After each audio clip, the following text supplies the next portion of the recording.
Recovery Sort Of is a podcast where we discuss recovery topics from the perspective of people living in long-term recovery.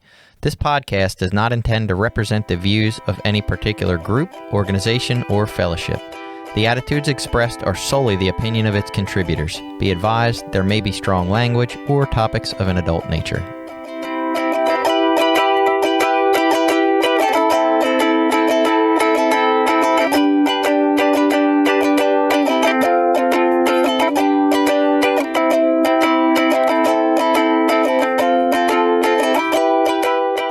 Back. It's Recovery Sort Of. I am Jason, a guy who believes in free drugs for everyone. And I'm Billy. I'm a person in long-term recovery. And I'm Jenny, and I'm a person in long-term recovery too. And we are going to be talking about an article that comes from our media, but that is about a new program of harm reduction methods in Vancouver, and we will get around to that just shortly. But we do have some recap to go through. So we got some feedback. Somebody said we should do an episode, this was Holly actually, on being sick in recovery. Not necessarily long-term illness, but rather the average colds, etc. that you get. She's ill with a cold at the moment, and the symptoms mimic withdrawal, and it is a mind fuck. I struggled with that a lot in my recovery, like probably the first 8-10 years, I don't know. But yeah, I always, every time I was sick, that was like the most pressing time in my mind where I thought, drugs would fix this. Because it did. It felt just like being, having that kind of dope sick, ill feeling. I'm wondering, I guess that doesn't apply to alcohol. Did you get sick feeling when you didn't have alcohol? Not like you guys did. So maybe that's like a heroin specific problem. Yeah. I don't ever hear about people like smoking weed and getting sick.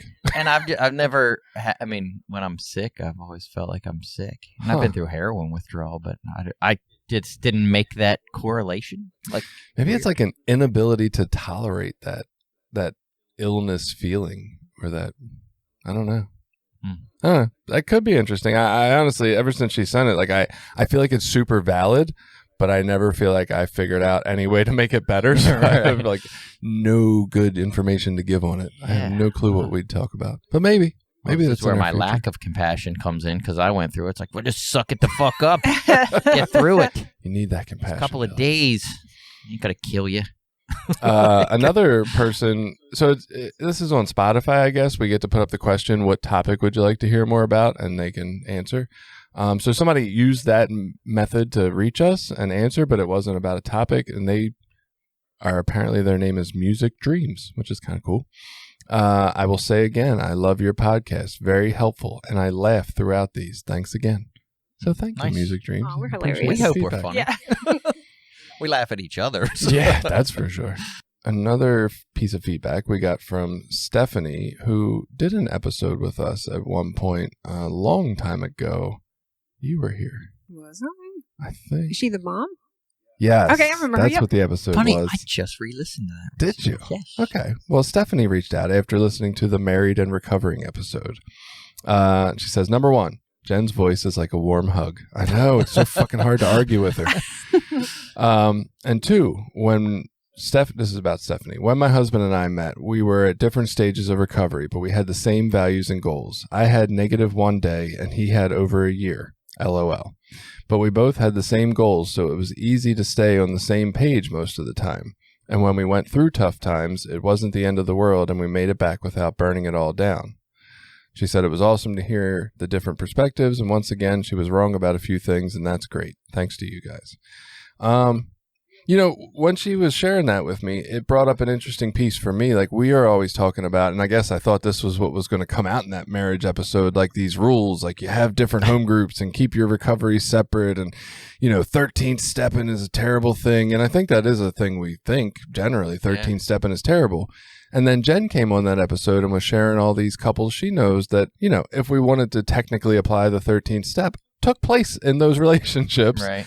And they've worked out great. And so I started wondering, okay, is it possible? Sure, people are out there taking advantage of newcomers and, preying on them, or however we like to frame it. Yes, that is absolutely possible that that's happening.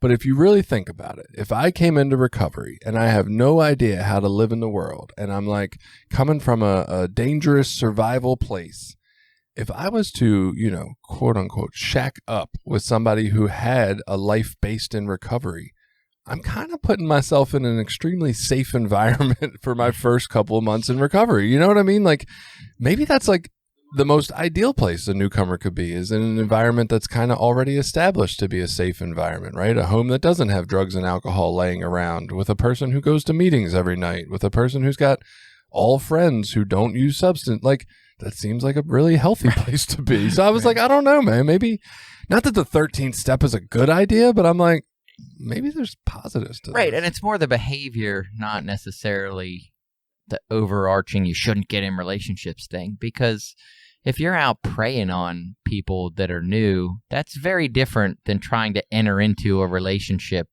with someone that doesn't have a lot of time. Like, those two things are different.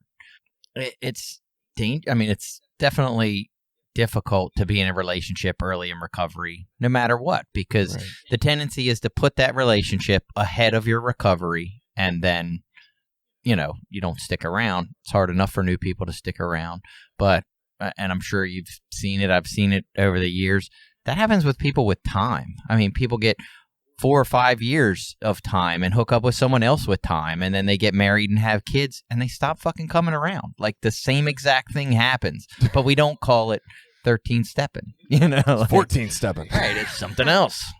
I always thought people got in relationships like 13-step relationship. It's because they should be spending the time looking into themselves, and yet they're exploring this other person. So that's why I thought. Yeah, and like in our case, so that's Jen and I had a couple months clean when her and I got together, and she had 12 years. But the point that I tried to stress there for me was I didn't put that relationship ahead of my recovery. Like, I still went to meetings all the time. I still worked on myself. I did all the things I would do if I wasn't in that relationship. I just added a relationship into my recovery program. I didn't supplement my recovery program with that relationship. And that's why you're a winner. Yeah, that's why it worked. I don't know. I guess this could be a whole nother side conversation, right? Which maybe we do need an episode on the 13th step, But this idea of, like, we say people are preying on newcomers. And when you say that, you're picturing this, like, I don't know. Maybe you're not picturing this. This is what I'm picturing. I'm picturing this, like, older guy. He sits in his basement and, like, he's got these pictures on his wall, like, plotting out, like, oh yeah, she came in this day. She's got 6 days. That's probably a good target next, right? You know what I mean? Like, it seems so convoluted when we talk about it, like preying on people. And, like, really, in my understanding, what's going on more than that is that you have an individual that really struggles to tolerate life and feelings and their nervous system, and they go with what works for them, whatever coping method has ever brought relief. And that happens to be new relationships or sex. And so they run through new relationships and sex, trying to keep recreating that relieving feeling. So it's not like this terrible monster out here plotting to steal our little girls, right? It's more just somebody who's trying to But interact. they are there. That's the scary part. I don't know. Does that even exist? Or 100%. I don't know. We talk off air. I can tell you a few of them. Okay. I mean, there's, those people exist too. And unfortunately, we're in a fellowship with a lot of mentally not well people and people that are emotionally not well. So they make some really predatory type decisions like those. I guess my take on it is just looking at it from the outside. What looks like a predator and prey situation is probably a lot more just this person doesn't know how to handle their life, and this brings them a sense of relief. Like, that's why we do things. We do them because they feel good. I don't think it looks in that person's brain and body the way we're picturing it looking from outside of the view. That's, I guess, my take on it, but I don't want to get too lost in that. Yeah. Well, somebody with 10 years, like sobriety or clean time, that doesn't make them sane. They could still be very deep in their sickness, just because they're abstinent from substances. Right. So that happens, believe it or not. But I think the idea is more of a you should know better kind of thing. Like, if you're that person, you could go to prostitutes or somewhere else? Why are you going to prey on young, new, vulnerable people that are coming into our fellowship? Like, it's not, the idea isn't that you have a sexual issue, so that makes you a horrible person. It's that you're, and it goes back to the compassion thing. Like, this is our tribe, this is our group, and we're supposed to be protecting and loving each other because we're all the same. And yet you're a person that's going to come in here and take advantage of, That's weaker, funny because not weaker, but that sounds like, oh, well, we got to take care of our own. But those sex workers that haven't made it in here yet, go ahead and use that sword. Yes. Now, I guess the thing that's interesting is you talked about we think people should know better, and yet one of the pieces of literature that always stuck out to me, and I want to say it's in the Step Working Guide, maybe not, but it says, are you plagued by the idea that you should know better? And what I've always taken out of that is that knowing better has never been our fucking answer. We knew better before we got into drugs. I knew heroin and cocaine and shooting it into my veins was a terrible idea, but knowing better never fixed me. So it's interesting that we say once we get to recovery, oh, well, knowing better now should have fixed you. You should have stopped doing that. I don't know that we say it should have fixed you, but there's certain behaviors, like you don't just be like, well, you're sick, so that's fine. You know what I mean? Like, if you're stealing the home group money, we don't just go, oh, well, you're fine. You can keep being the treasurer. Just keep stealing the money. That's fine. Like, you say, no, you have some issues there you need to address. You know what I mean? We're going to try to protect ourselves from you because you do this. We should try to do it without judgment and like, hey, that's what we do. We fucking steal money.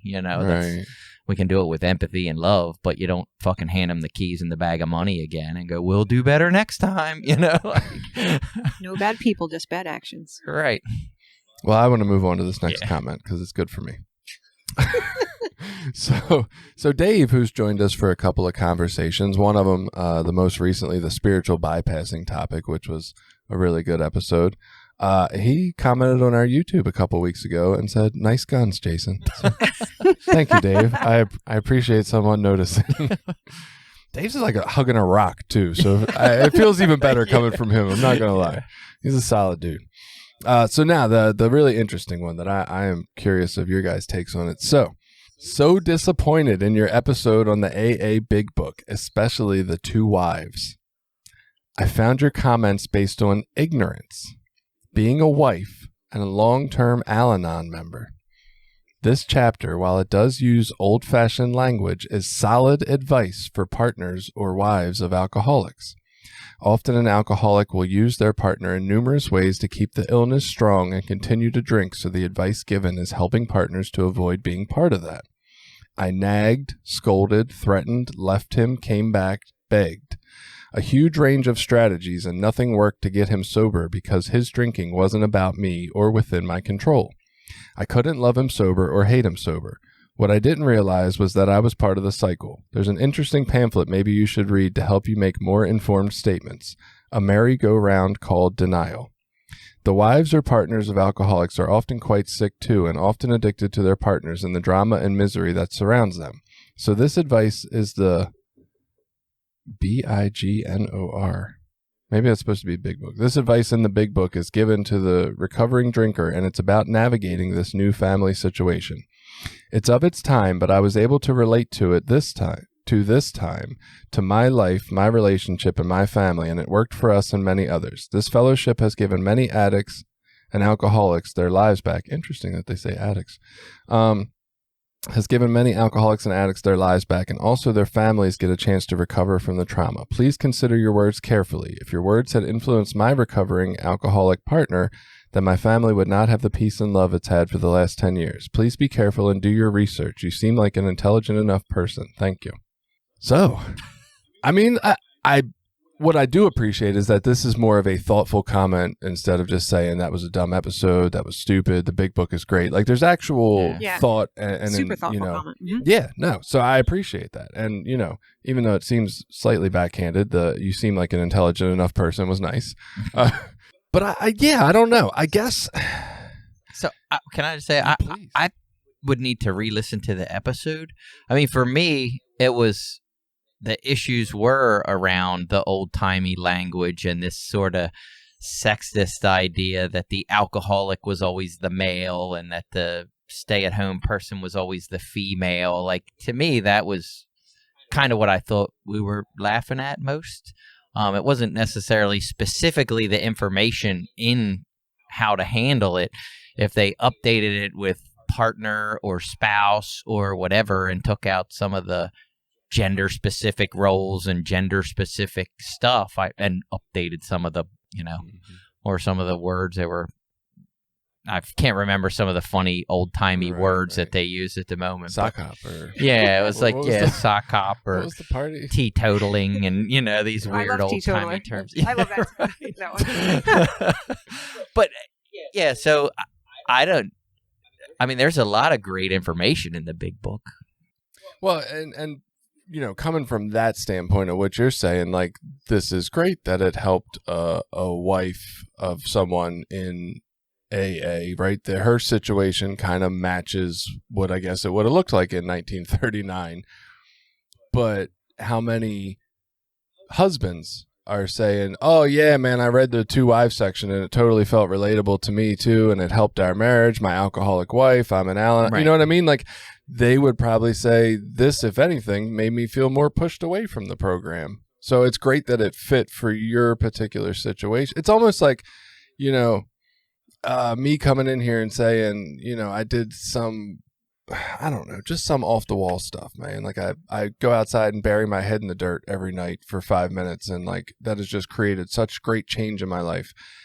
Maybe it did, but that doesn't necessarily mean it's a practice that we all want to go out and do, right? Or maybe it was just me setting a routine and a goal, and then I did it, and that's the part of it that actually mattered, and it wasn't actually having my head in the dirt that made any difference at all. You know what I mean? Like, it's just claiming that something worked because it worked for one person, or it worked for me, or it worked for 1 million people. That's great, but what if it didn't work for 30 million at the same time? I feel like we forget to look at the other aspect, like, hey, this worked for millions, but what about the countless millions that it didn't work for because it's the way it is? Right. I mean, and again, I thought when we kind of joked about it, it was about maybe updating it or changing it in a way that was more inclusive and more helpful for more people. Like, it doesn't mean that information's bad. It's just maybe limited or presented in a way that there was some information that was bad, though. Yeah. I remember, you're more familiar. So but like, I think Jason pointed out, like, there was one tip in there that was like, don't leave your husband. You. Yes, exactly. Like, and like, back in those days, like, if your husband hit you, it's because, you were sass mouthing him or whatever, like, right, right. And so that doesn't fly today. You don't. Sass mouth. No, I'm totally on board with Jenny. Like, I think a lot of it was the fact that it's not inclusive, for sure, the wording.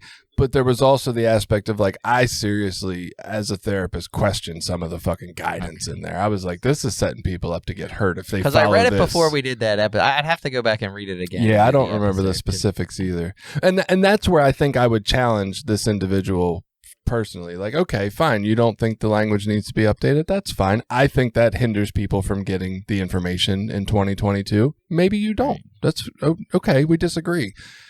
But I would definitely challenge them that some of that information really seems dangerous in the light of the world we live in today. And that's where I'm like, I just can't get on board with saying 2 wives is a positive section the way it's written.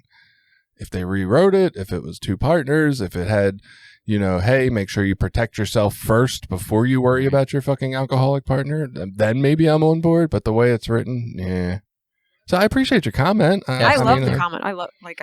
I enjoy this kind of conversation. So right, and thank you for writing in. There was a couple little jabs in there, but I don't think I'm giving bad information.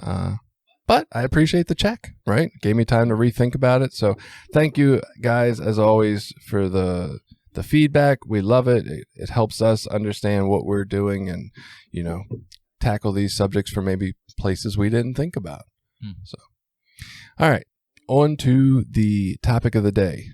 Vancouver, Canada, forefront of, like, at least in our Western environment, doing what we would consider wild, crazy new ideas to see what can help the opioid epidemic, right? They're tired of seeing people die from overdoses, and I guess it seems, at least in that region of Canada, if not in Canada in general, maybe there's not as much pressure because they're not the number one country in the world. They don't have to be like the world's leaders or anything. So they can just kind of play around with shit and see if it works, I feel like. Better than the US can. Like, we feel like we have to hold on to this moral standpoint or something. Are we the moral police of the world?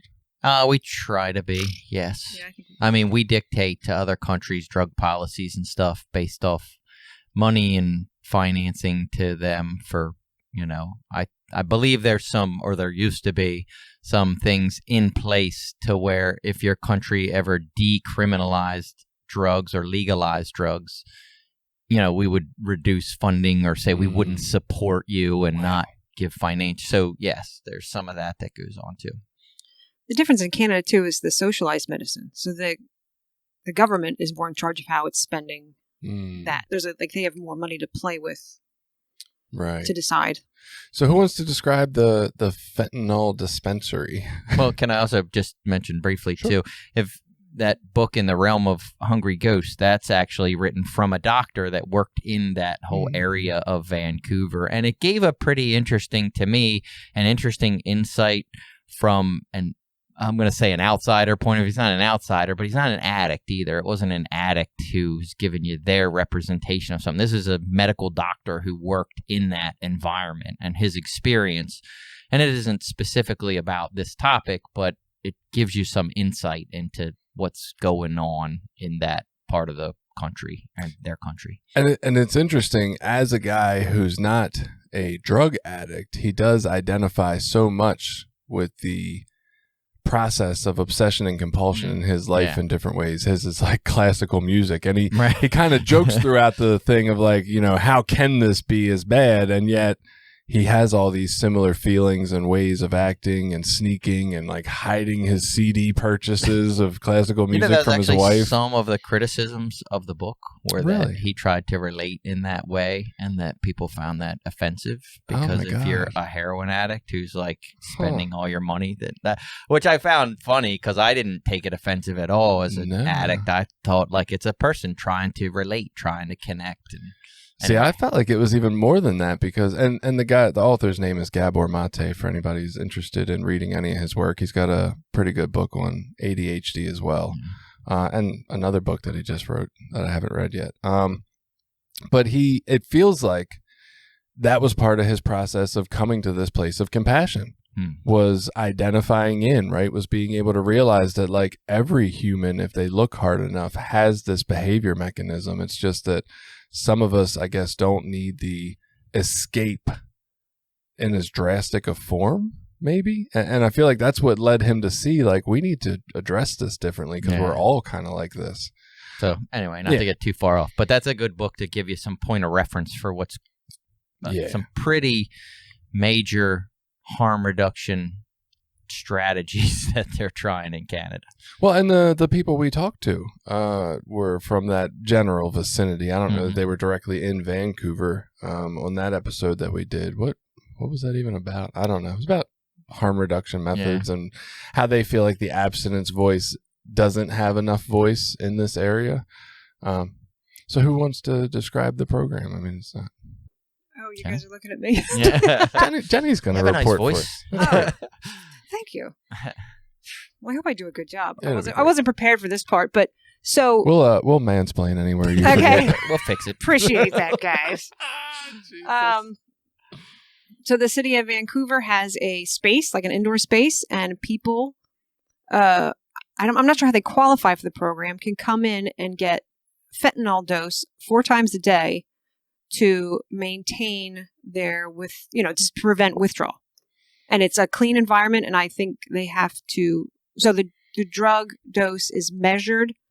I'm not sure how they test to see how much you need, but I remember... It's near the end of the article. I think they talk about they start you at a pretty low one, but then they monitor you over time, and like they bump it up to where it prevents the withdrawal symptoms from happening. Okay. Yeah, I think that's similar to what they do with methadone as well. You go in and you figure out what your dose is, and it's individualized. Right.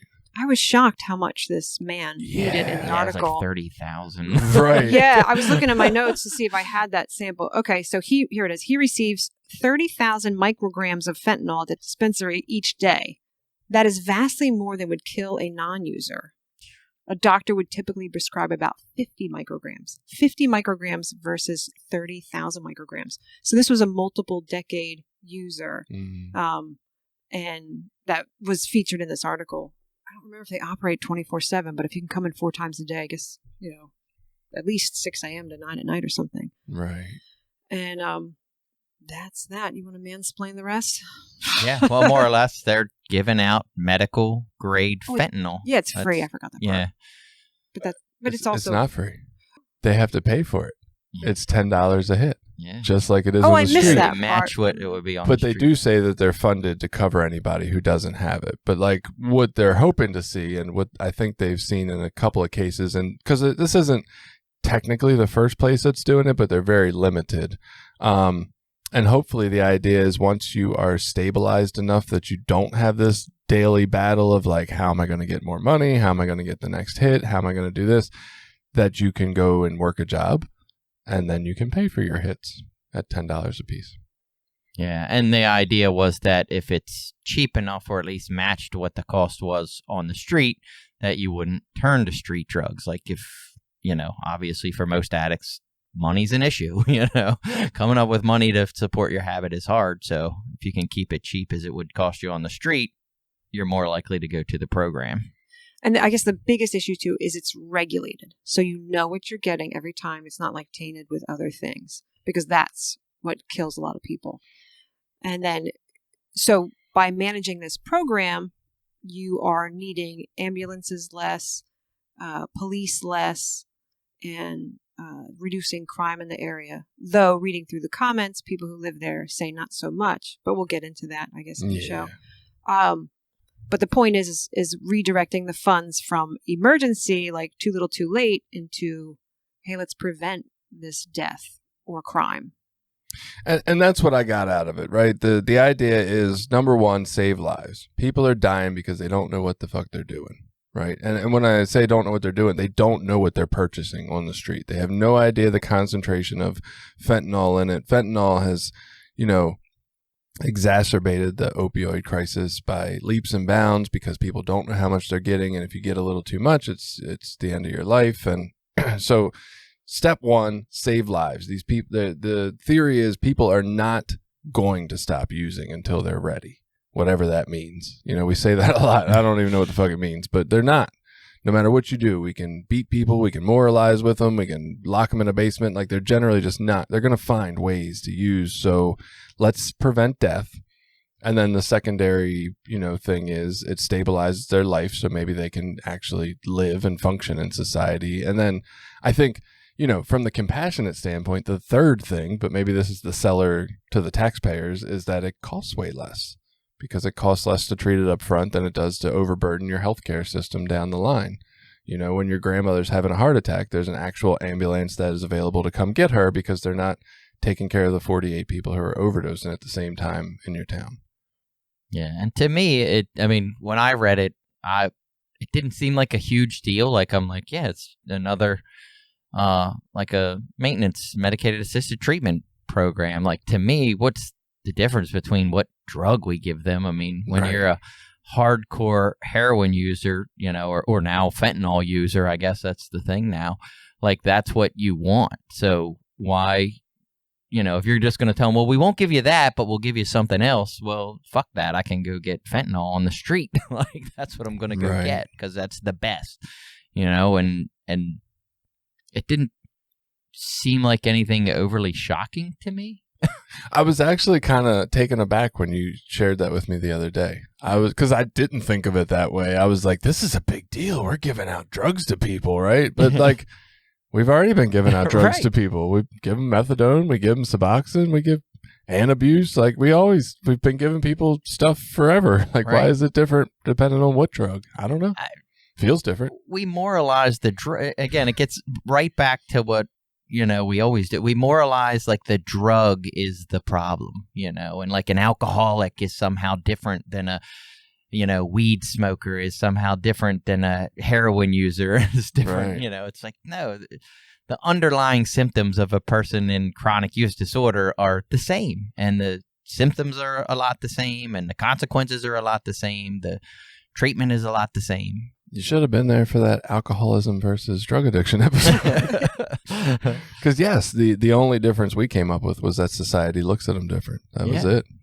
That is why the person who needs another glass of alcohol isn't out there sleeping with somebody to pay for it, because it's legal and cheaper. And yeah. Now, one of my concerns with this particular program, and I've heard this in other Medicaid-assisted treatment programs, is that by the government or the states providing substances to people, you actually drive the street costs down, making it cheaper and more affordable, which theoretically opens the market up to people that otherwise wouldn't be in the market. I mean, I don't know how realistic that is, really? But the idea is that by, putting cheaper, more affordable drugs out there, that drives the street price down.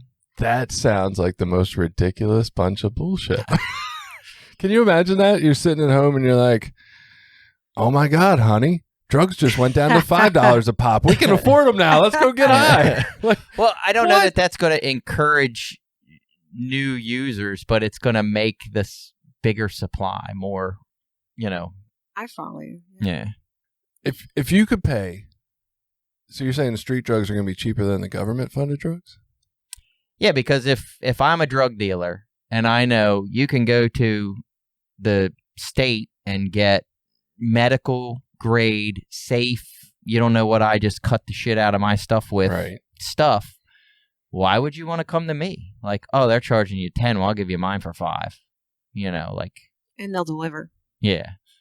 And you don't have to be on a program or nothing. You can just call me whenever. That's the idea. Now, I don't know that making them expensive is the answer, because that's kind of stupid. Then people will just go to the street guy anyway. Free. But that was that was one of the concerns that I read. And I thought it was interesting. I was like, I can see where they're coming from. I just don't know that that's means you shouldn't do it. I think the hope from the government by free drugs was to put crime dealers out of business. But it sounds like, that's going to come first. The phase you're talking about would come first before you put them out of business. Yeah, the problem is that those programs aren't implemented near to the level of demand that we have for the street drugs. These state-run or federally run programs aren't near enough to meet the need. Not yet. Well, I have a question. Alcoholic here, non-hard drug user. Would you guys want to do this program if you were still using again? Would you want to go shoot up in a McDonald's? Or I never wanted to do any of the maintenance programs, but only because it was like, I want to get high when the fuck I want to get high. I don't want to have to be somewhere at a certain time and report into a place. That was just me. I mean, I had friends that did it, but I would sleep in their motherfucking alley. I would love this. Well, that's one of the problems, I guess. And it sounds like that's what's happening. That is exactly what's happening. That doesn't take away from your high, being watched and monitored and sitting. Nope. Don't know. Never been there. Yeah. See, and it did for me. That's I liked using it in a partying type environment. I liked using around other people. I wasn't a person that went and holed up in a seedy motel and used by myself. That's just not the way that I used. I used way more in social environments, social settings. Billy's not a real addict. Nah. Wasn't hardcore. I was medium core. Medium core heroin user. I love it. I don't know. I'm picturing if I knew, if say the food industry was not regulated and McDonald's had burgers for $5, but you weren't really sure what the fuck they were making them out of, or for all we know, it's Soylent Green. Who knows? And then the government steps in and they're like, man, there's a lot of unsafe burger eating going on. People are fucking dying. We're going to create U.S. burgers. That's the new fast food joint, and our burgers are $10, but it's definitely safe. I'm probably going for the safe burgers as long as I can afford it. Right. I'm not choosing. I'm I don't know about that $5 burger. What the fuck am I getting? But what if the McDonald's had a fun land, but there's no fun land at the government? I mean, joint. does McDonald's ice cream machine work? Because then maybe I'm going there. Maybe I'm getting that shake that I don't know what's actually in it. Who knows? Or just, again, without knowing the specifics in this case, like, can I just go there whenever I need to or want to? Like, or are there limited times and hours? And again, they are saying you get four doses a day. Right. What if I want 5? What if I want to smoke weed or do some other drugs? Yeah.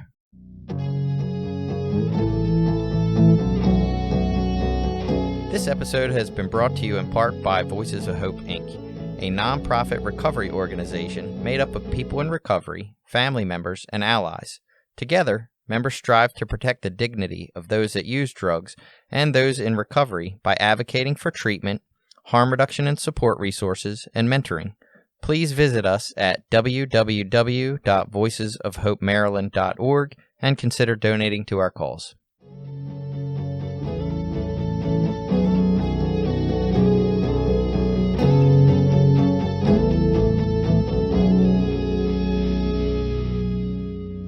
One of the things that stands out to me about this program that I guess contradicts my old theory of like, we need to just have big warehouse environments where there's beds and you just give out whatever drugs people want all the time, but you can't take them off premises.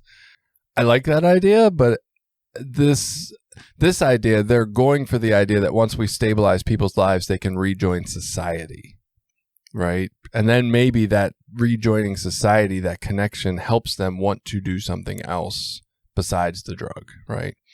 And my version doesn't have that. And so I wonder how much my version actually perpetuates addiction because everybody's still isolated in this warehouse or whatever and not part of society again. And I believe it was Chasing the Scream. The guy gives a history. I can't remember his name at the moment, but he gives a history of the war on drugs and leading up to the war on drugs. And he actually talks about that. Like, we used to have it where you could go get drugs from a doctor, and that's what people would do. You would go see a doctor, you get, I think it was morphine back then, or medical morphine, whatever the drug was, and you would just go get morphine from the doctor. But you were expected to still like be a functioning person in the world, to have a job, to take care of yourself and all that stuff. And it just was looked at differently before the war on drugs came about and moralized it the way that we do now. So we just need to give everybody a card for everything. You got your medical methamphetamine card, your medical mushrooms card, whatever you need. Well, and just some things I thought about. I don't know, like, I guess because it's the biggest overdose risk, but we tend to talk about like maintenance programs or like this type of program to keep people from overdosing from fentanyl, but they really seem to only address opiate-specific disorders. They don't address other forms of addiction as much, and so when we look at maintenance programs or any MATs or whatever, I don't know that they're a solution to addiction in general. They're more of a limiter on opiate overdoses. Right. Like, unless, I think wording that's important, because addiction still happens in all these other ways, whether it's sex or alcohol or, cocaine or now it's Adderall and a lot of those kind of drugs. Those people are still dying and suffering as well. Maybe not as fast or as noticeably as opiate addicts, but these maintenance programs aren't a solution to addiction. I think that is a good point. I was trying to think through it when you were saying that. I'm like, well, alcohol doesn't need it because it's already monitored by the government and available for purchase. So I feel like that doesn't need a replacement therapy because it's already legal. Marijuana, I'm just trying to picture marijuana maintenance program. Like, what? Isn't that what we have now? Right. I'm like, marijuana's not harmful. You don't need to fucking worry about that one. That is, like, how would you have like a cocaine or metham? Like, I'm picturing uppers because that's the ones who like have a strong addictive quality to the nature of how they operate in the body, and yet don't tend to have like that physical withdrawal worry about, your medical health. You know what I mean? Like, you can come off of cocaine and you're not going to die. Like, that's not what happens in cocaine withdrawal, but you don't die coming off of opiates either. You die using them. thought you could possibly have seizures or something coming off of opiates, and that's why the detox had to be so monitored. Could be, but that's not most. Majority of the death. I mean, you can die overdosing from anything because your heart could stop, but Right. it's just not what's common. Is this an issue too? Like, one of the comments kind of alluded to this, like from the article, was that this is how we treat the poor people. We give them maintenance programs. Like if it was a cocaine user, that, that's more like addiction for people who have money, and they would go to like a rehab and get help that way. And this is just kind of like, this is one of the comments was like, this is how we treat our poor people instead of giving them real recovery help. So this becomes one of my criticisms, and I am a huge supporter of harm reduction and harm reduction strategies and techniques. The idea kind of first came up on our interview that we did with the people from Canada, and it's that just providing harm reduction with no sort of recovery involved is not helpful. Like, that's actually, to use the word enabling, which I kind of hate that word, but you're just enabling someone or just allowing someone to use freely until they die. And like, I never looked at my drug dealer who was providing me with drugs and maybe needles or whatever else I needed to get high and thought they have compassion for me because they're giving me drugs, So if we just have these programs that are like, hey, here's some needles, here's some drugs, have at it, have fun. I don't know that that's I mean, I get where the idea is right. The idea is we want to save people's lives. But if you're not trying to lift them up out of that or provide some sort of recovery supports, whether that's, maybe your recovery supports aren't abstinence-based. Maybe your recovery supports are, hey, we think you need to talk to just this guy, a therapist, you can call him a therapist, whatever. You need to check in with Joe once a week so that Joe can just talk to you, see how you're doing, make sure you're healthy, make sure you don't have any wounds, just whatever. There are different little interventions you could do with that. But I don't think just handing people drugs and saying, hey, here you go, use, that's good. Like, I think that's not enough. And then you're like, Joe who? Joe Mama. That's who you got to talk to, boy. Get your shit together. But I think that's the danger of, if we just say, yeah, here's some people, just give them some drugs, they'll be okay. Like, no, we need to provide treatment services, no matter if they are poor people or obviously if you have money, typically more resources are available. Mm-hmm. And are we providing those same resources to the people that are on these types of programs so that they can get the same kind of, mental health or whatever is there are other holdups. Maybe it's financial stuff. Maybe it's housing. Is Vancouver doing that? Is it so? I hope that this place in Vancouver is also offering alternatives to the way out. One of the big arguments against this article when we were reading the comments was who's going to hire these people if they're using drugs 4 times a day? They want to help them get on their own feet by getting work, but who's going to hire somebody who's high? Hmm. What kind of work could they really do? And I'm just playing devil's advocate here. I see a lot of high people working at jobs. They could do our podcast. Right. They'd be great. And I'm just playing devil's advocate because I'm pro harm reduction. Right. But seriously, like the one dude in the article using 30,000 micrograms a day, what kind of work could he really do?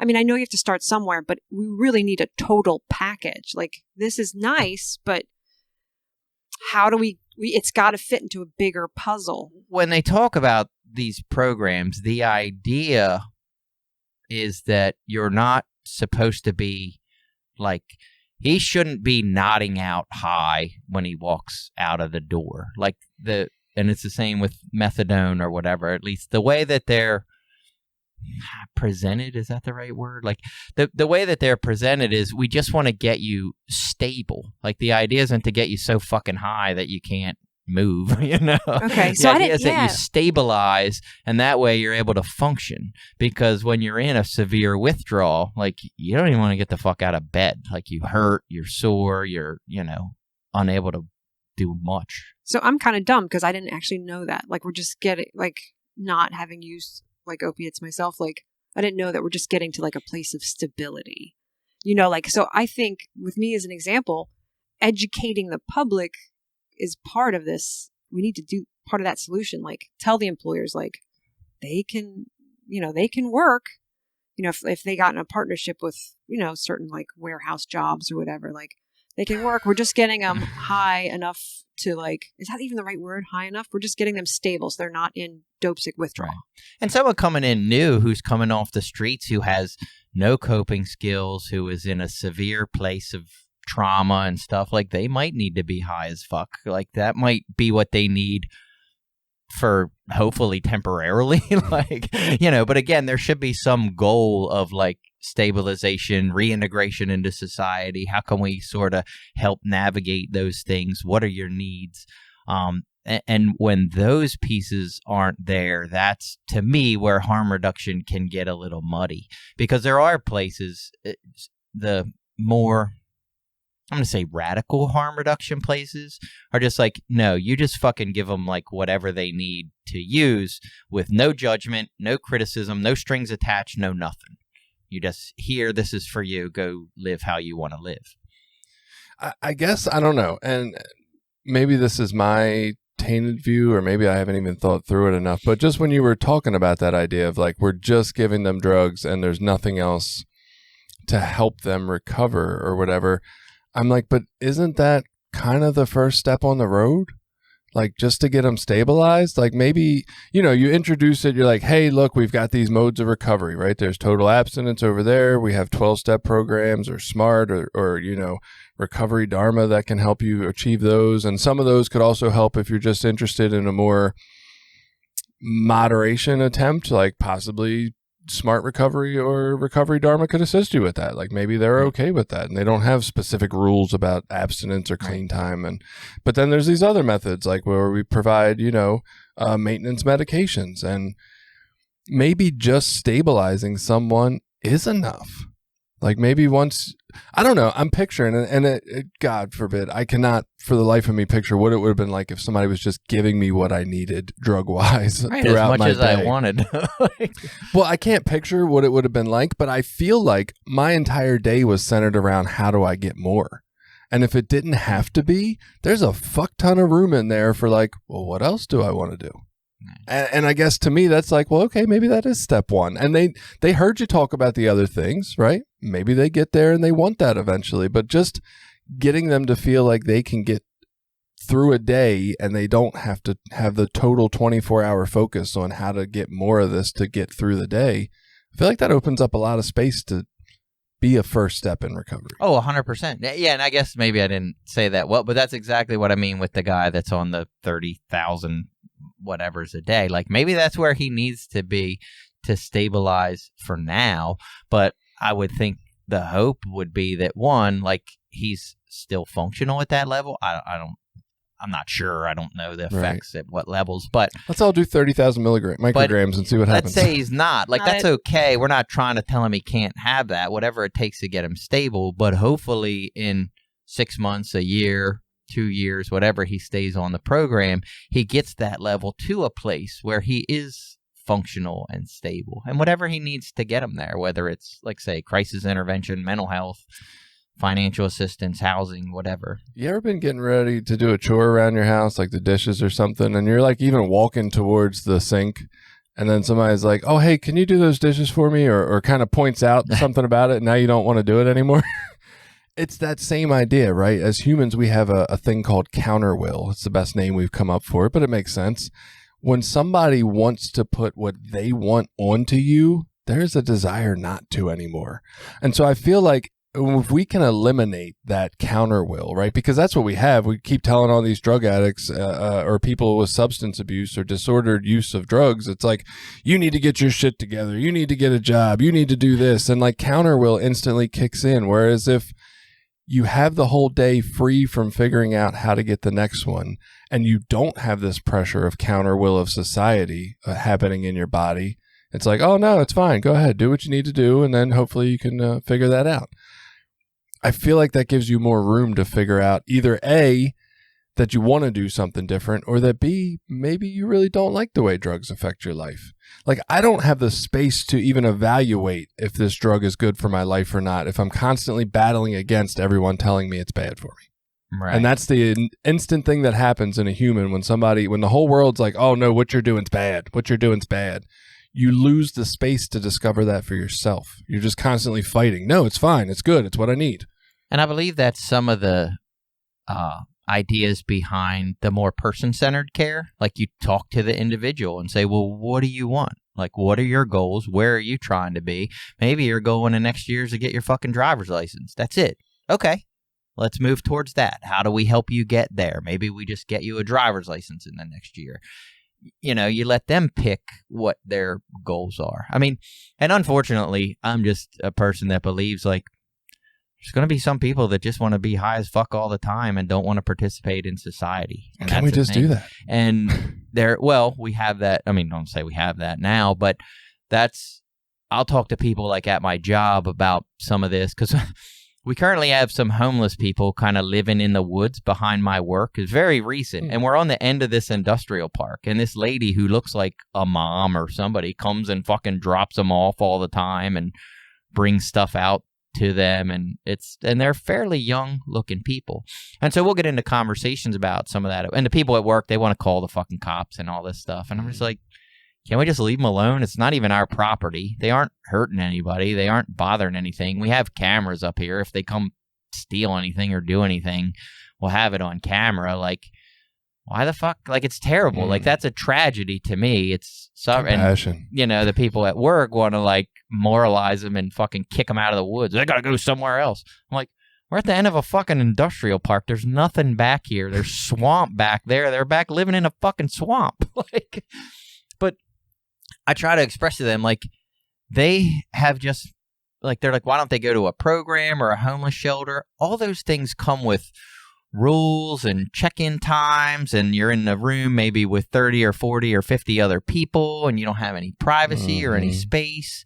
You know, they're going to search through your shit when you come in every day. Like, some people just don't want to go through all that. Like, it's a hassle. Like, they'd rather go live in the fucking woods and be left alone. And, I mean, to me, it seems kind of sad. I'm sure that's not their ideal situation. But if that's where they are, do we really have to punish them more? Like, that seems so wrong.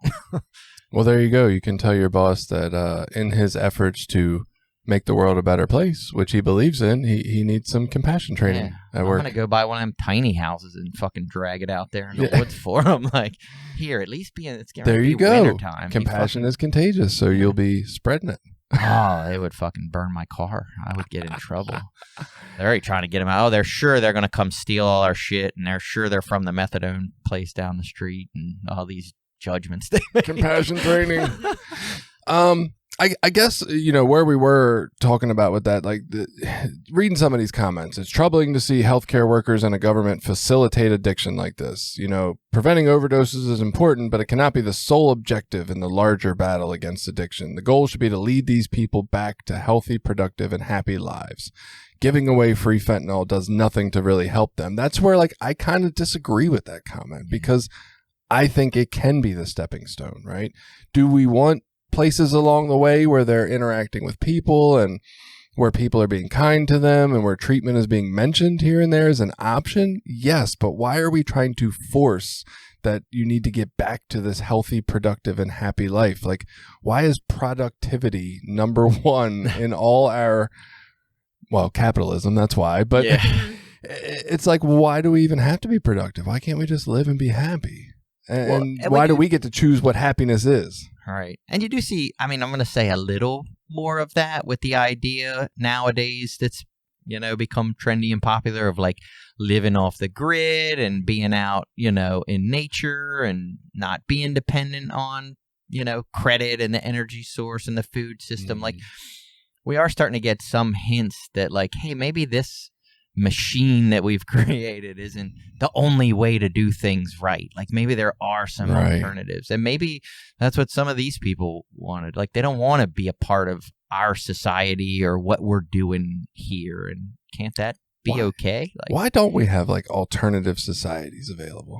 You know what I mean? Like, oh, hey, you guys just want to live off the grid? We totally got a state for that. Like, just drive out to fucking wherever. Freeloaders. We got a state where people who just want to live off the land live. Paying their fair share. what words you want to hear. The productivity thing stuck out to me too when I was reading through the comments. So many comments were like, productive members of society, you got to back. And I wasn't sure how I felt about that. But I think like in Canada, because of the socialized medicine, if they're going to take from the health resources, such as fentanyl or ambulances, then they should be giving back. So I get that there's a trade there, like a trade there. But I mean, yeah, if you want to be a hermit and live in the woods, you should by all means be free to do that. But an ambulance can't come get you. I'm not sure. So I'm still trying to figure out how I feel about this. But I understand what people are grumbling about in the comments. I just don't know how much emphasis I put on like the value of a human is how productive they are. Well, and I think one of the comments you're talking about, it's like, it's usually something like, when you're ready to make the change, okay, how long are the rest of us going to have to wait, endure it, and pay for it? And what about our quality of life? And that's like, that sticks out to me because I'm like, one, you're already paying for it, and you're paying 10 times the cost because we're not doing it in upfront.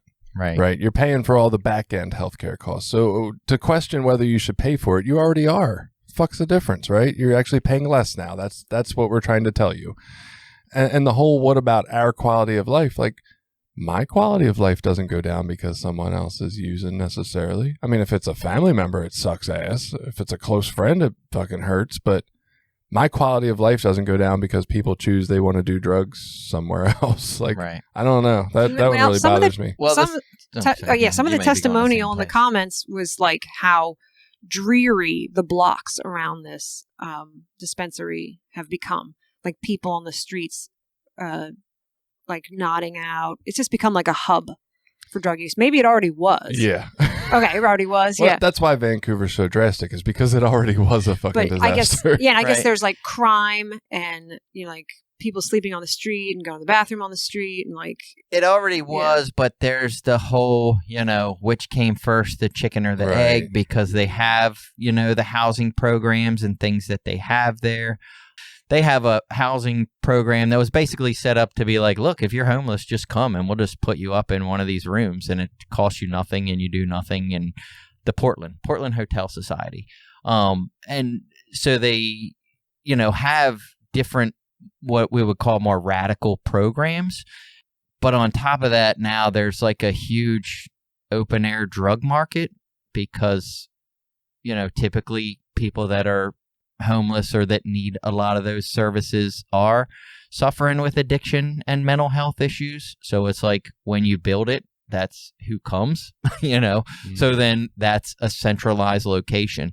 It's similar to what's happening in Skid Row in LA is the same way. What LA decided a bunch of years back is, hey, we'll centralize all these services that we need for homeless and Social Security and all this different, veterans benefits. Like, we'll put all that stuff into one area of the city.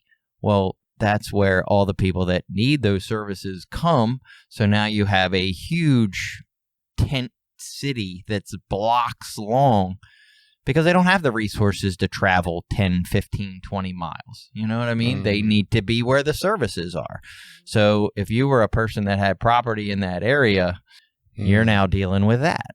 Yeah, there's not, besides the, my version of the warehouse off in the distance that nobody ever has to be bothered with, but, that has its own drawbacks. There is a consequence to that. But I guess what these people are seeing, and there was a comment about how while the person's area that they've been living in for a long time didn't look any different, there was less crime. And that's what I thought was the fascinating one. They're like, yeah, it still looks pretty rough, when you come into my part of town, but there is way less crime because of all the, not just from this particular intervention, but all the interventions, right? The place to live, and you don't have to be, quote unquote clean to live there. Like, you can just live there for no good reason and use and do whatever you want lifestyle. Like, those kind of things have created this environment that people don't need to be participating in as much criminal activity to get what they're looking to get out of their life. And so, I mean, I think there is that portion of it. Like, crime does, if you give everybody the drugs they need, there's no crime. There's really, like, literally almost no crime, because that's what crime is around. It's around getting money for more, or selling it, or getting it, or possessing it, or That's what everybody's locked up for. Yeah. And there's something to be said for, there are consequences to having a huge society that has a lot of needs and resources. Like when we talk about gas prices right now that are super high, everybody bitches and complains about gas prices, but yet we haven't built a refinery in this country since the 1970s. They can't really build one because we've set the regulations to be so difficult, and every single person's like, yeah, well, I don't fucking want one in my neighborhood. Like, I'd love cheap gas, but you can't build a fucking refinery 2 miles from me. Fuck that. I'm going to fight you every step of the way. And unfortunately, when we have these big societies with lots of people, like mental health, substance use, traumatic experiences, PTSD, like all that comes with it. And to just say, well, that's fine, but it needs to go somewhere else. Like, that seems to be the attitude. Like, we can be compassionate over there. It's not my backyard. Right. I want to read this comment. Vancouver did the math. This was a comment on the New York Times article. Vancouver did the math.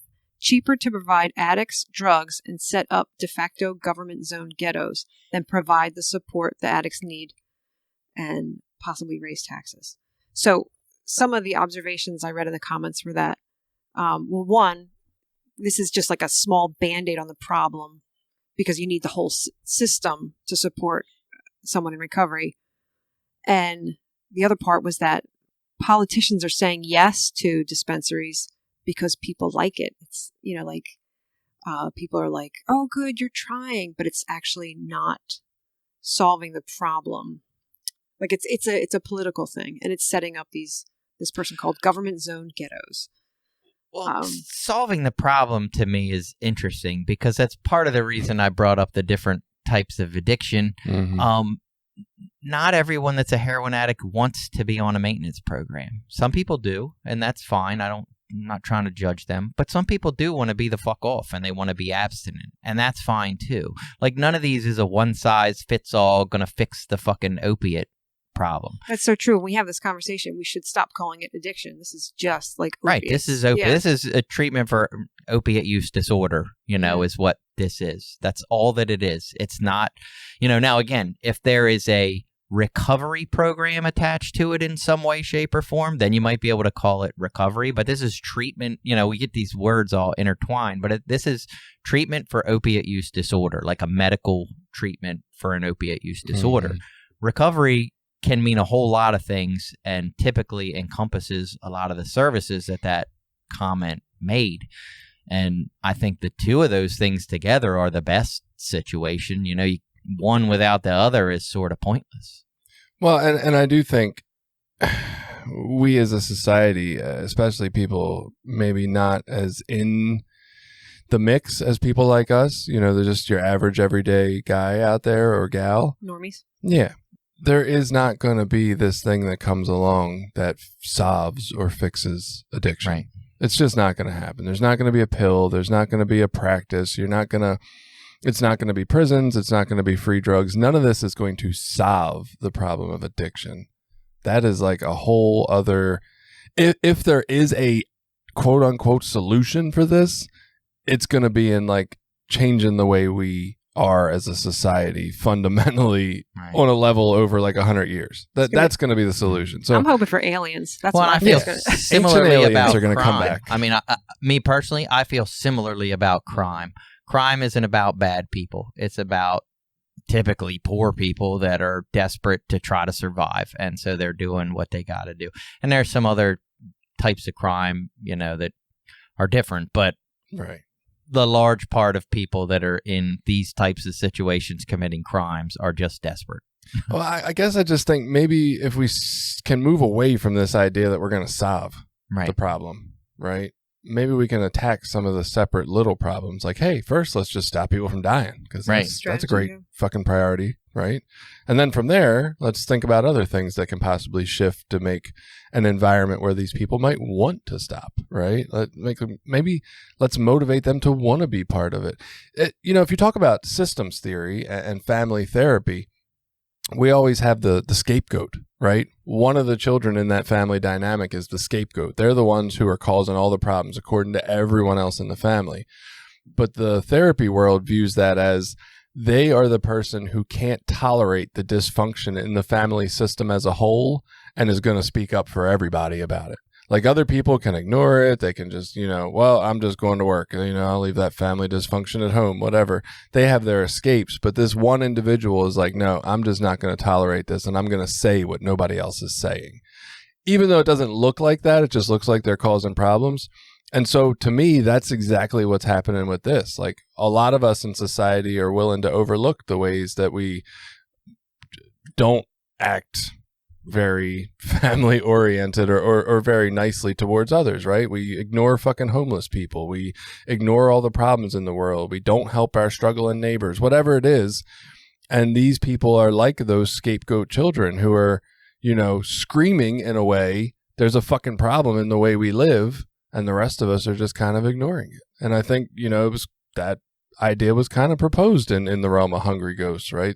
They're like the people who are unwilling to tolerate this way we live, and most of us go along with it. So the burden's on all of us is what I'm trying to get at, right? You don't fix that family system by helping that scapegoat child get better. You fix the whole system. Everybody's got a part to play in acting differently that creates things. And I mean, I have watched this in my house. My daughter was obviously the scapegoat, right? Running away, doing all kind of crazy behaviors. And we have had a family fucking shift, all of us. And she's now back home with us and things are going well. And it's like, damn, was it all her all along, right? It sure seemed like it when it was going on. But maybe it was all of us and we all had to change a little to make it work. And I guess I just view this problem the same way. These aren't terrible people. These are people screaming that there is something fucking wrong with the way we live. Yeah. And I guess this goes more towards the compassion. Like, at what level do we all feel a responsibility to help make our communities better? I don't know. There's not that's an individualized answer. And for some people, it's fucking nothing. I don't owe anyone anything. They need to pull themselves up by their bootstraps. I would argue that that's, I think, what we've been trying for a while, and that doesn't fucking work, Yeah. Or at least overall it's not worked. Or maybe it's not. And again, maybe I'm wrong. It's worked for some people. There are a few people that come out of those situations. They get empowered for whatever reason, pull themselves up by their bootstraps, go on to college. But that works for a very small percentage of people. So that's okay for some people. Some people are going to need a maintenance program. Some people are going to need an abstinence program. Some people just need some mental health addressed, and then they'll be okay. Mm-hmm. And some people are just going to use till they fucking die. Like, that's just, it's a broad problem that comes from a lot of places, and there's going to be a lot of solutions. Yes. This idea that we look at this is better, or that's better, or that doesn't work, or this works, they can all work if they're done right. And here's what you need to know in that, people.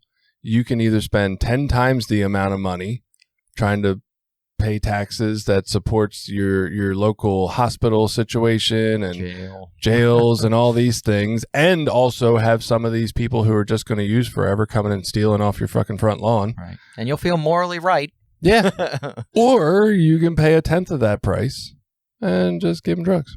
Right. Right. And then they don't steal your shit. I don't know. Like, why do we have such strong opinions about what other people need to do? Out of fear.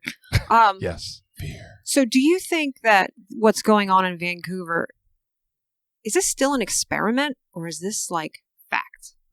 This scene.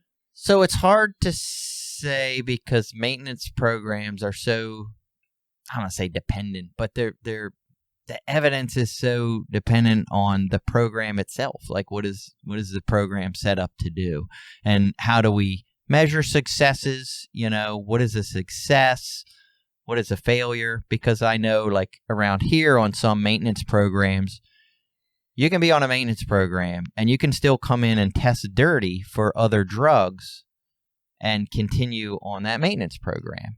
So, does that just mean, okay, you're better because you're doing less street heroin, but you're still doing street heroin, so your risk of death is still very high. You know what I mean? So is that a success or not? And I don't know. I'm not saying it is or isn't. Right. I'm just saying it gets complicated on what are we saying is a success. Or are they a success just because they've been on a maintenance program for a year? I don't, Yeah. it's tricky, it's tricky. But I think any of these programs that are supplemented with some sort of care and compassionate interventions for recovery are going to benefit. I think there's evidence to that. And if you're looking at just research, I mean, they've done some of these pilot programs. This is, again, another pilot program. It's I think only they said like there's 100. Yeah, it's like 100 people it can hold. So there is evidence that these types of programs have shown in, these trials to, at least, if nothing else, lessen overdose deaths. Yeah. Right. So that's why they keep implementing them and keep trying them and keep grabbing the research. But I feel like even to call them a success, like some of the comments say, like, the idea of success that's laid out in this article is addicts who've been using for decades and still have no jobs and aren't doing anything. And they're like, well, that's not success. Well, and it's like, well, what are we measuring? Is it just the fact that we're keeping people alive? Because there's definitely people in the comments who, and I'm not saying that they're shitty people from this perspective, but they're like, why? People should suffer from their own consequences. That's what works. Well, and in fairness, I wonder that sometimes too. I mean, I can't parse out how much of the legal consequences or, that stuff, moral failures that I felt, whatever, I hate to say it that way, but the shame and guilt that I felt from, being moralized, like, I don't know how much that contributed to my desire to change my life. I can't honestly say. And I don't know that moralizing and shaming people is right. I don't think that's right. Yeah. But it's like that pain does motivate some kind of change. It does, but I feel like every time, and I'm with you, I can't go back in my life and do something different. So I can't know for sure. But when I look back at when consequences have helped me change, it's when the consequence felt bad for me, not when other people said, this is bad, here, you're going to be punished for it. Right? Like, nothing I did as a child that I got punished for that I thought was fine because I was just having a good time. Never did I think, oh, I've learned my lesson from that. I learned I don't want to get caught next time. Right. Right. It's only when I encountered that thing of like, oh, this doesn't feel good for me. That's when I've changed. And that's why I feel like this whole idea of consequences falls short. Like, somebody else putting me in prison for something I didn't think there was a problem with. That didn't make me think I need to be different. It made me think I didn't like prison, but. And for myself, a large part of, like, I knew, or, quote unquote knew what I was doing was wrong, and it didn't feel good, and it didn't feel like the way that I wanted to live. But nobody was proposing things that felt helpful, or no one was asking me, hey, what are you trying to do here? Like, all it felt like people were saying was like, look, just stop doing these drugs and go get a fucking job. And, and it was, I can't go to treatment for 30 days. And when you get out, don't get high anymore and you'll be fine. And it's like, well, duh, thanks. That way of living fucking hurts. Like, that sucks. I feel like I'm in pain and I don't want to feel like this. And when I take this substance, I feel better. And if your only solution is stop taking the fucking substance, I'll take the consequences. Yeah, some opponents to this program say that normalizing drug use ends the stigma and shame of addiction. And there's there's big movements to end the stigma and shame of addiction, but they think that will keep people in addiction. And I don't know that that's true, but by like a certain amount of stigma or shame should be attached to addiction to motivate people to get out. And I don't know how. I think, I'm sorry not to cut you off, but I think people also confuse addiction and drug use. You know what I mean? Like, to me, there isn't necessarily anything wrong with people that can use drugs and function in society. Like, that should be okay. I don't know why that, but I think we tend to think, oh, if you do cocaine, you're a fucking addict who has a problem. Like, people... I'd argue the heroin thing. People say there's recreational heroin users. I'm not saying they don't exist. I'll report back when I try. Yeah. I don't know that, I'm just saying I never met one or saw one. I know people that recreationally drank or recreationally smoke weed or whatever. Those are a little easier to pick out. But just because someone does illegal drugs doesn't make them an addict. I want to walk you guys down this kind of thought experiment thing that happened to me and see if we can wrap it around to change our view on this, or maybe change somebody else's view. Okay. So I I read this article headline it was a couple months ago, and it said something about like research has found that most suicides aren't attributed to mental health. And I thought it sounded absurd. I was like, who the fuck takes their life in their right mind, right? Who would not see that like this feeling won't last or it'll get better or life is worth living, whatever. I'm like, you would have to be suffering from a mental health crisis to want to end your life, right? So I was like really fascinated. So I asked my coworkers in our little online chat, I was like, what do y'all think about this? We talked it through a little bit and we kind of came up with this example of like, okay, so who could take their life and everybody in the U.S. would kind of think, oh, I get it. That makes sense to me, right? When could we ever have that instance? And we thought of like a prisoner of war. Okay, you're a prisoner of war. You're getting brutally and viciously tortured every day for a year.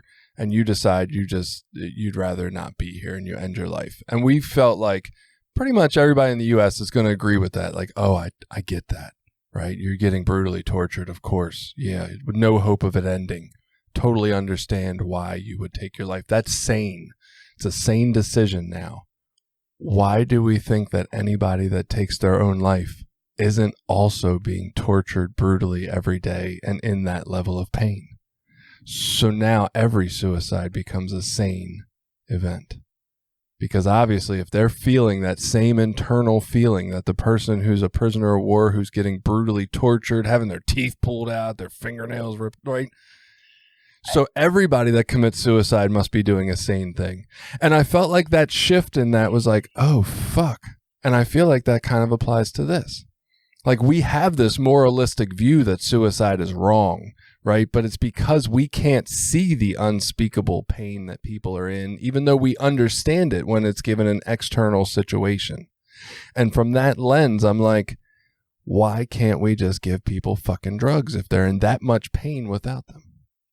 We can't see it. We wouldn't hesitate if we saw their fucking leg broken and mangled to give them, painkillers. We'd be like, oh my God, they need that. So why can't we just understand that that's exactly where these fucking people are, or they wouldn't need it? Right. I mean, I think the debate would be, or argument could be, that there are other ways to deal with that pain that are better.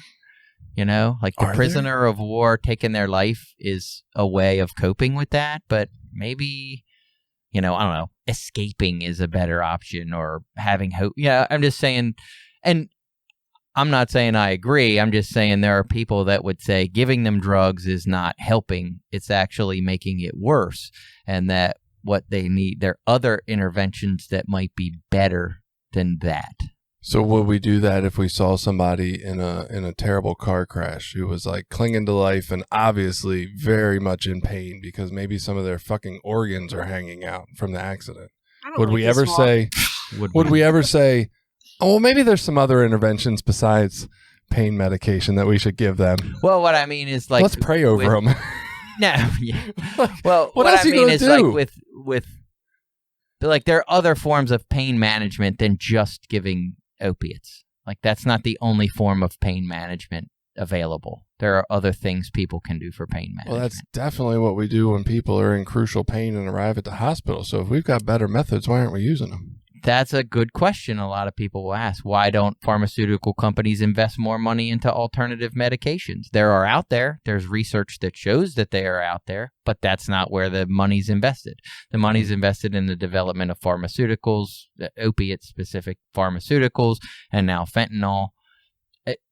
Whether you're on the conspiracy thing because it's cheaper, easier, whether somebody just flipped the coin one day and decided that's the road they were going on, and now it's hard to say, but there are other medications out there that are not opiate-based, and there are other pain management programs that aren't based on giving out opiates. Do they all work in the moment the same way opiates do? Like I could understand. I mean, we had the guy on for chronic pain, Pete, and talking about like what he could do over a long period of time to alleviate his pain, but there wasn't anything on day one. Like he had to be in pain to go through that. I'm just making some stuff up now. This isn't based in, but stuff. There are some, I'm sure, like pain coping strategies. Like, hey, maybe you need to be a little bit uncomfortable. Like that's alleviating all your pain might not be what's best for you, even though that feels the best. That might not be what's best for you. Well, I guess what I hope with that thought experiment is if we can understand any situation where this action might be necessary, why can't we work back from that and understand that maybe it's necessary way more often and we just can't see the internal situation that we said externally would absolutely justify us doing this? Like if we can see a situation where we're like, oh yeah, you should definitely give that person drugs. They're in fucking pain. I can see the external situation and why. If we can believe that, why can't we also think, fuck, maybe that exists inside people and I'm just not aware of it. And maybe they need that same help. Yeah. We don't make that connection. And I guess that was kind of groundbreaking for my mind when I thought about the suicide in that version. I was like, all suicides are crazy. And then there's one situation where they're not. That's a sane decision. And then I'm like, well, fuck, doesn't that make all of them sane if people are feeling that? I can't imagine being sane when you're getting viciously tortured daily. But I still get your example. Like, but I would say if somebody living with in a prisoner of war living with no hope, I don't think you can be sane in that situation. And that's the situation I would say everyone that is using drugs in a way that is unmanageable and bad for their life, that's exactly what they're feeling inside. They are a prisoner of war in their own body. Right. And I agree with that. I'm just saying the solution to that may not be just give drugs to all of them. No, it's suicide, obviously. No, well, I mean, those aren't totally the only two options. About that, please. Right. Yeah, I don't know. I think to me, it's a different way to think about it. Maybe we can all think about it that way. Any final thoughts? I'm all for it. I mean, I think the more programs we have out to help treat addiction, the better. You know, it's not like the problem's getting any better. We saw with COVID, addiction overdose deaths are up. Right. The other issue, and we're not going to talk about it too much here, but fentanyl is also in fucking everything now. They're finding Adderall pills and all these other things. So, you know, how that's affecting overdose deaths is crazy. Potato chips, this cheese type curls. of program won't really fix that unless you want to tell someone who's addicted to Adderall that now they need to go get on a fentanyl program. I mean, there's some hairy stuff there that I'm like, I don't know if that feels so good. But, you know, this is just another potential solution to a huge problem that needs more solutions. Jenny? Oh, I'm all for this progressive stuff. I bring up the devil's advocate stuff just so we can discuss it. But I mean, I still think this is in an experimental phase, but I'm all for it. Let's find out how this goes because this is the best thing we got going. Okay, there you go. If you got any thoughts or feelings about the fentanyl distribution program up there in Vancouver, feel free to reach out. We'd love to hear your opinions too, and we will see you soon.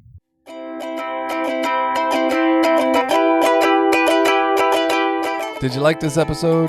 Share it with people you think might get something out of it. Check out the rest of our episodes at recoverysortof.com. Also, while you're there, you can find ways to link up with us on Facebook, Twitter, Instagram, Reddit, YouTube, anything.